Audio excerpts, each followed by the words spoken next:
Assalamualaikum warahmatullahi taala wabarakatuh. Kami dari kelompok dinasti Bani Umayyah yang terdiri dari Nira Fadila Waris Masari, Siti Rahma, juga Tria Rahmatul Aziz. A. Latar belakang berdirinya dinasti Bani Umayyah. Kepemimpinan Ali bin Abi Thalib.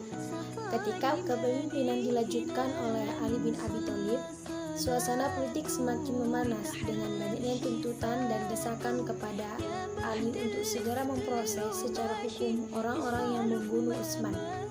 Tuntutan ini disuarakan oleh Muawiyah yang memiliki hubungan nasab dengan Utsman dari jalur Umayyah bin Abdul Asyams, kemudian didukung oleh sahabat-sahabat lain seperti Ubadah bin As-Samit, Abdul Ad-Darda, Abu Umamah, Amrin, Abasa, dan sahabat lainnya. Sebenarnya, Ali bukan tidak ingin segera mencari dan menghukum para pembunuh Utsman, tapi dalam periode awal kepemimpinannya, Ali lebih memprioritaskan stabilitas politik, ekonomi, dan keamanan dalam negeri. Sebelumnya, antara lain dengan mencopot gubernur-gubernur yang diangkat oleh Utsman, karena Ali yakin bahwa pemberontakan yang terjadi karena keteledoran mereka. Perang Saudara.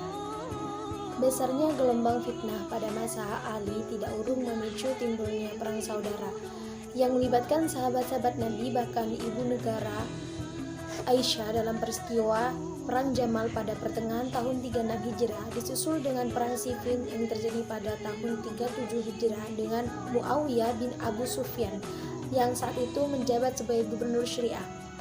Muawiyah menolak untuk membaiat Ali sebagai khalifah dengan alasan Ali tidak mengambil satu pun langkah nyata untuk membalaskan darah Utsman. Namun, beberapa riwayat menyebutkan bahwa penyebab sebenarnya hanyalah karena Muawiyah yang telah lama menjabat sebagai gubernur tidak rela kehilangan jabatannya yang saat itu ingin diganti oleh Ali dengan Sabi bin Junaif. Pada bulan Safar 37 Hijriah atau 685 Masehi, peperangan tak terhindarkan.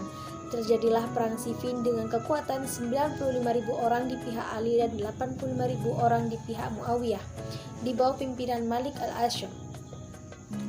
Pasukan Ali hampir menang ketika Amr bin As yang memimpin pasukan Muawiyah melancarkan siasat yang dicerdikan dengan mengacukan tombak yang di ujungnya diletakkan salinan Al-Quran, pertanda seruan untuk mengakhiri peperangan dan mengikuti keputusan Al-Quran. Akhirnya, arbiter kedua belah pihak memutuskan sebuah kesepakatan. 1. Mencopot Ali dan Muawiyah dari kursi kekhalifahan. 2. Kewenangan pemerintahan selanjutnya diberikan pada Badan Musyawarah untuk mencari format yang paling tepat bagi mereka, baik pihak Ali dan Muawiyah maupun yang lain.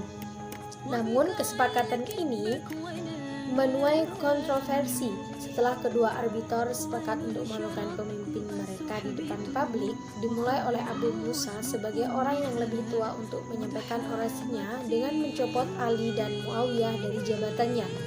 Amr bin As mengkhianati kesepakatan ini dengan mengumumkan dan menetapkan Muawiyah sebagai khalifah disebabkan Ali mundur dan kekhalifahan dan dia berijtihad, tidak mungkin kaum muslim membiarkan tanpa pemimpin. Hasil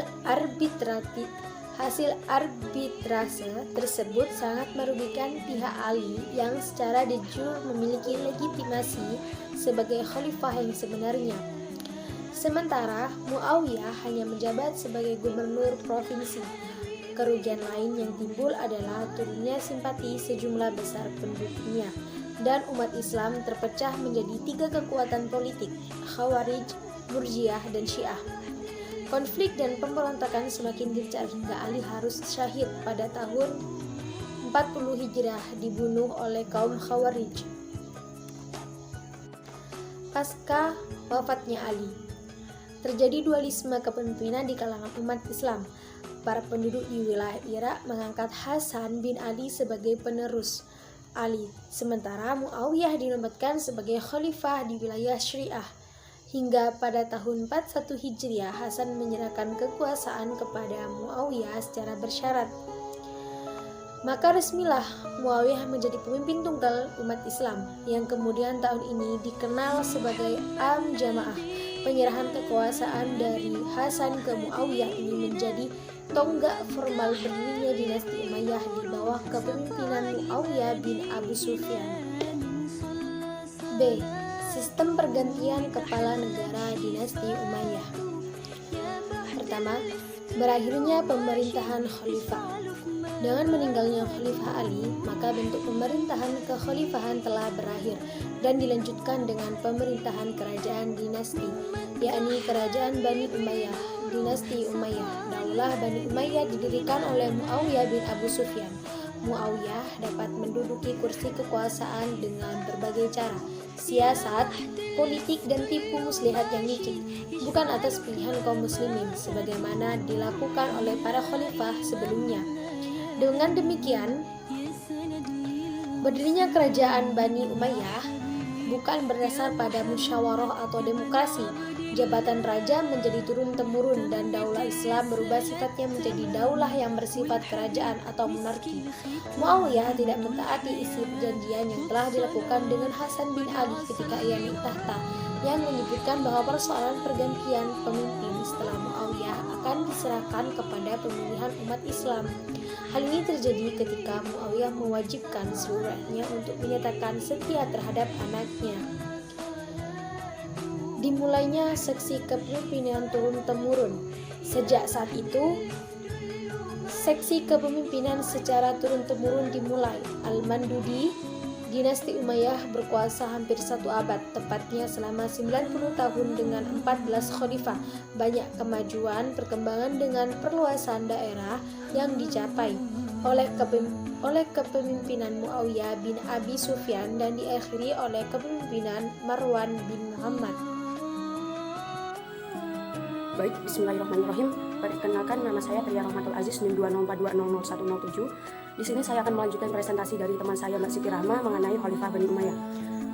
Masa pemerintahan dinasti Bani Umayyah sekitar 90 tahun dimulai pada tahun 661 Masehi sampai 750 Masehi. Sistem pemerintahan yang dianut dinasti Bani Umayyah yaitu monarki hereditis atau sistem turun-menurun. Selama pemerintahan sekitar 90 tahun memiliki 14 khalifah, diantaranya yaitu Muawiyah bin Abu Sufyan, Yazid bin Muawiyah, Muawiyah bin Yazid, Marwan bin Hakam, Abdul Malik bin Marwan, Al-Walid bin Abdul Malik, Sulaiman bin Abdul Malik, kemudian Umar bin Abdul Aziz, Yazid II bin Abdul Malik, Hisham bin Abdul Malik, Al-Walid II bin Yazid II, Yazid III bin Walid, Ibrahim bin Al-Walid, kemudian yang terakhir ada Marwan bin Muhammad. Dari ke-14 khalifah Bani Umayyah, terdapat 5 khalifah yang memiliki peran cukup besar dalam catatan para ahli sejarah. Siapakah itu? Yaitu yang pertama ada Muawiyah bin Abu Sufyan, yang kedua ada Abdul Malik bin Marwan, kemudian ada Al-Walid bin Abdul Malik, kemudian ada Umar bin Abdul Aziz, dan Hisham bin Abdul Malik. Selanjutnya akan dibahas tentang mengenai Muawiyah bin Abu Sufyan terlebih dahulu. Muawiyah bin Abu Sufyan. Muawiyah bin Abu Sufyan merupakan pendiri dari dinasti Umayyah. Beliau adalah seorang yang cerdas dan cerdik, serta negarawan yang mampu membangun peradaban besar melalui politik kekuasaannya. Meskipun beliau termasuk yang terakhir memeluk agama Islam, namun Nabi Muhammad SAW sangat menghargai dan menghormati beliau. Bahkan beliau menjamin bagi mereka yang berada di bawah lindungan Muawiyah bin Abu Sufyan pada peristiwa Fathu Makkah.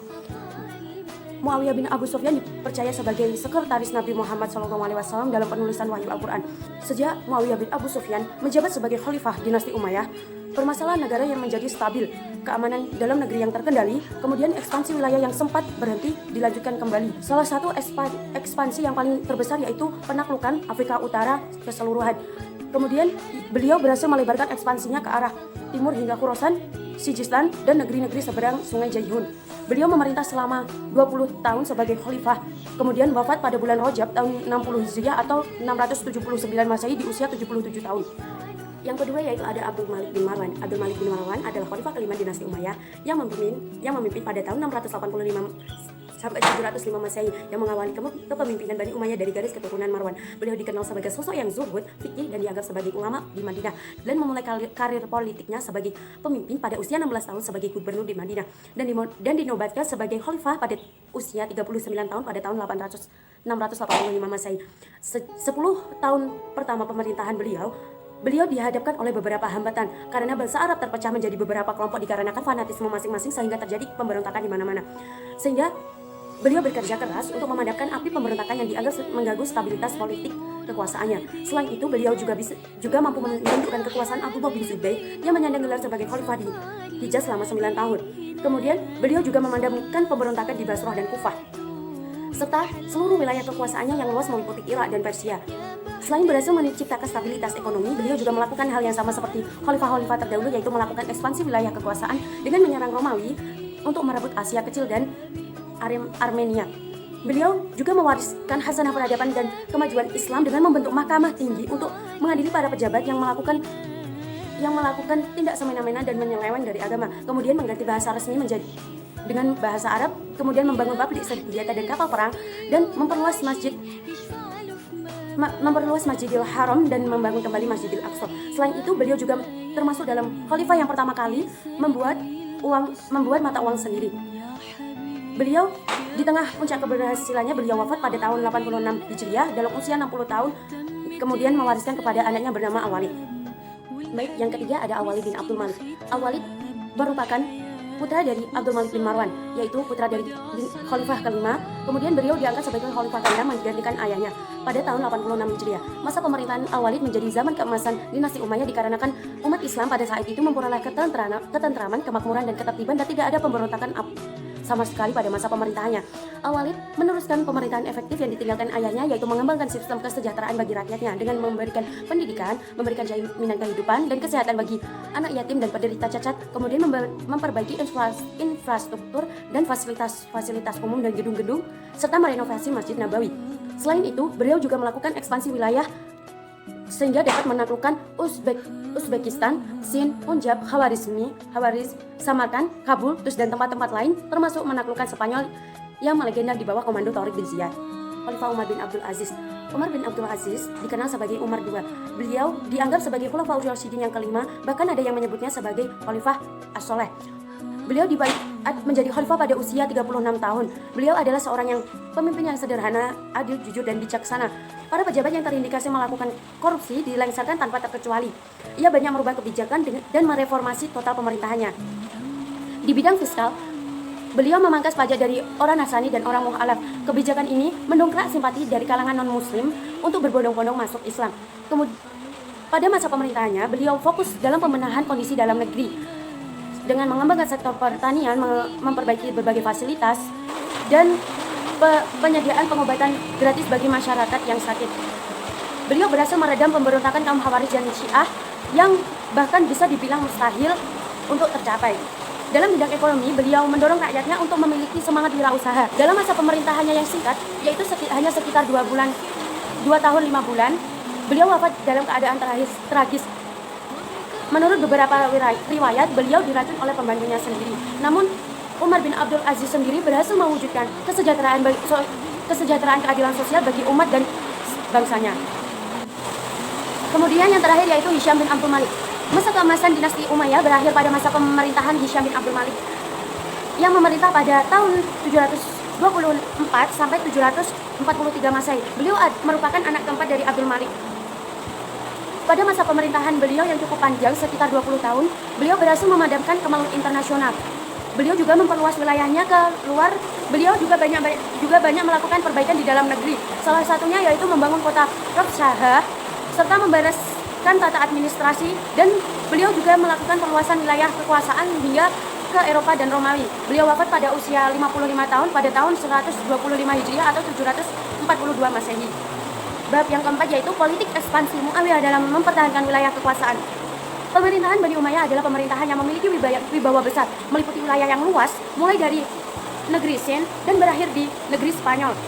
Muawiyah sebagai pendiri dinasti Umayyah banyak mencapai sukses besar di masa pemerintahannya, khususnya dalam hal ekspansi. Kemajuan masa pemerintahan dinasti Umayyah yang paling menonjol adalah dalam bidang kemiliteran. Kufah dan Basrah merupakan basis militer untuk wilayah timur. Formasi kekuatan pasukan muslim yang terbagi menjadi 2 barisan, yaitu barisan depan dan barisan belakang, dan seluruhnya terdiri dari 5 lapisan, yaitu 1 lapisan untuk pasukan pusat, 2 lapisan untuk pasukan sayap, kemudian lapisan penyerbu dan lapisan pertahanan. Selain model pemerintahan seperti ini, model pertahanan dinasti Umayyah sama seperti apa yang telah dibuat oleh Khalifah Umar, hanya saja lebih disempurnakan. Zaman dinasti Umayyah, orang yang masuk tentara kebanyakan dengan paksaan atau setengah paksa yang dinamakan Nidamut Tajnidil Ijbari atau semacam undang-undang wajib militer. Muawiyah juga membangun kekuatan militer yang terdiri dari 3 angkatan, yaitu angkatan darat, laut, dan kepolisian yang tangguh dan loyal. Mereka diberikan gaji yang cukup besar, bahkan 2 kali lebih besar dari yang diberikan oleh Khalifah Umar kepada tentaranya. Ketiga angkatan ini bertugas menjamin stabilitas keamanan dalam negeri dan melaksanakan kebijakan politik luar negeri dan dengan memperluas wilayah kekuasaan. Baik, itu saja yang dapat saya sampaikan. Kemudian presentasi akan dilanjutkan oleh saudara Nira Fadila Waris Masari. Kepadanya disilakan. Assalamualaikum warahmatullahi wabarakatuh. Perkenalkan, saya Nira Fadila Waris Masari dengan NPM 2042095. Oke, saya akan menjelaskan tentang kejayaan atau kemajuan dinasti Bani Umayyah dan juga tentang faktor kemunduran dan akhir dinasti Bani Umayyah. Oke, kita langsung saja. Yang poin yang ke E, yaitu kejayaan atau kemajuan dinasti Bani Umayyah. Dinasti Umayyah dalam keberhasilannya melakukan ekspansi kekuasaan Islam jauh lebih besar daripada Imperium Roma pada puncak kebesarannya. Keberhasilan ini diikuti pula oleh keberhasilan perjuangan bagi penyebaran syariat Islam, baik dalam bidang keagamaan maupun dalam bidang politik dan ekonomi. Dan begitu, Umayyah Timur berhasil mengembangkan aspek-aspek peradaban Islam yang sangat besar kontribusinya bagi Islam pada masa selanjutnya. Seperti yang pertama ada arsitektur, lalu yang kedua ada organisasi militer, yang ketiga ada perdagangan, yang keempat ada kerajinan, dan yang kelima juga berpengaruh pada pengembangan ilmu-ilmu agama. Untuk yang arsitektur, seni bangunan arsitektur pada zaman Umayyah bertumpu pada bangunan sipil berupa kota-kota dan bangunan agama berupa masjid-masjid. Pada masa Walid bin Abd al-Malik dibangun pula Masjid Agung yang terkenal dengan nama Masjid Damaskus atas kreasi arsitektur Abu Ubaidah bin Jarrah. Khalifah Abdul Malik bin Marwan juga menyediakan dana 10.000 dinar emas untuk memperluas dan menyempurnakan perbaikan Masjid Al-Haram. Begitu pula Masjid Nabawi juga diperindah dan diperluas dengan arsitektur Syria di bawah pengawasan Umar bin Abdul Aziz. Lalu kita yang kedua yaitu tentang organisasi militernya. Pada masa Umayyah, organisasi militer terdiri dari angkatan darat atau Al-Jund, angkatan laut atau Al-Bahriyah, dan angkatan kepolisian atau Asy-Syurtah. Adapun organisasi kepolisian pada mulanya merupakan bagian dari organisasi kehakiman, tetapi kemudian bersifat independen dengan tugas mengawasi dan mengurus soal-soal kejahatan. Pada masa Hisham bin Abdul Malik, dalam organisasi kepolisian dibentuk Nidam al-Ahdas, sistem penangkal bahaya yang bertugas hampir serupa dengan tugas-tugas tentara. Lalu yang ketiga tentang perdagangan. Setelah dinasti Umayyah berhasil menguasai wilayah yang cukup luas, maka lalu lintas perdagangan mendapat jaminan yang layak. Lalu lintas darat melalui jalan sutra ke Tiongkok guna memperlancar perdagangan sutra, keramik, obat-obatan, dan pewangian. Adapun lalu lintas di lautan ke arah negeri-negeri belahan timur untuk mencari rempah-rempah, bumbu, ambar, kasturi, lalu permata, logam mulia, gading, dan bulu-buluan.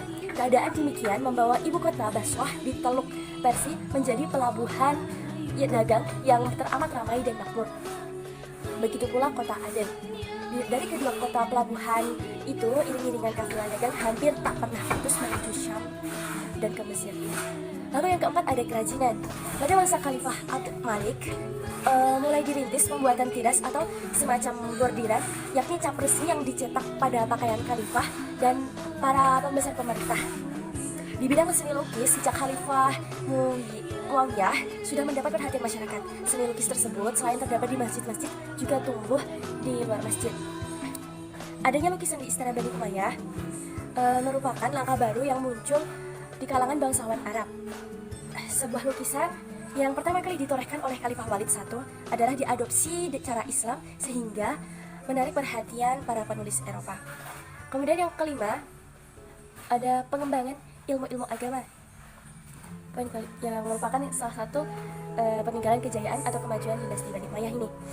Yang kelima yaitu pengembangan ilmu-ilmu agama sudah mulai dikembangkan karena terasa betapa penduduk-penduduk di luar Jazirah Arab sangat memerlukan berbagai penjelasan secara sistematis dan kronologis tentang Islam. Ilmu-ilmu yang berkembang saat itu diantaranya tafsir, hadis, lalu ada fikih, ilmu kalam dan sirah atau tarik.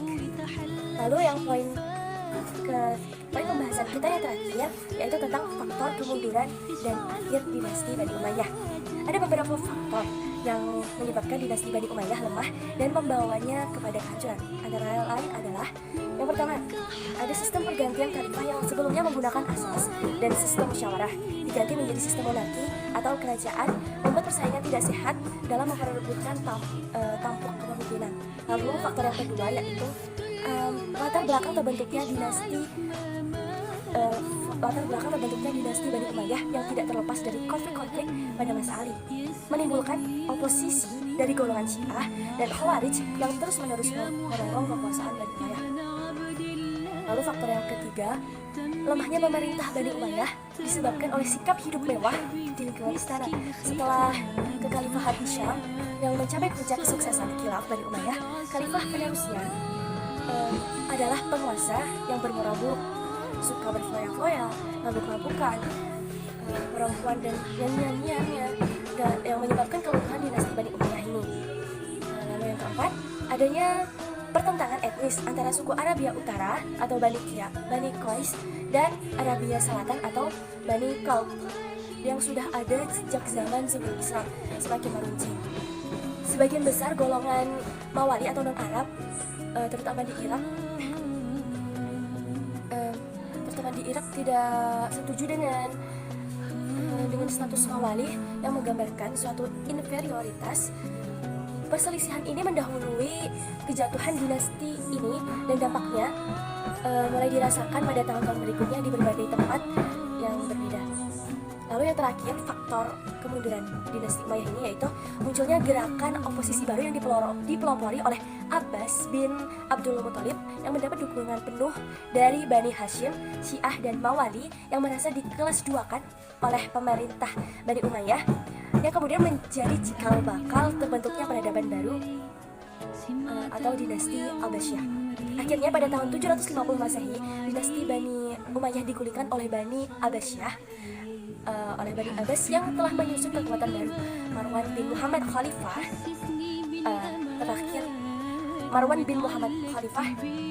Khalifah terakhir Bani Umayyah melarikan diri ke Mesir, kemudian ditangkap dan dibunuh di sana. Maka berakhirlah kekuasaan Bani Umayyah dan berlangsung selama kurang lebih 90 tahun. Baik, demikian presentasi dari kelompok kami. Apabila ada kurang lebihnya kami mohon maaf. Terima kasih atas perhatiannya. Wabillahi taufiq wal hidayah. Wassalamualaikum warahmatullahi wabarakatuh. Terima kasih.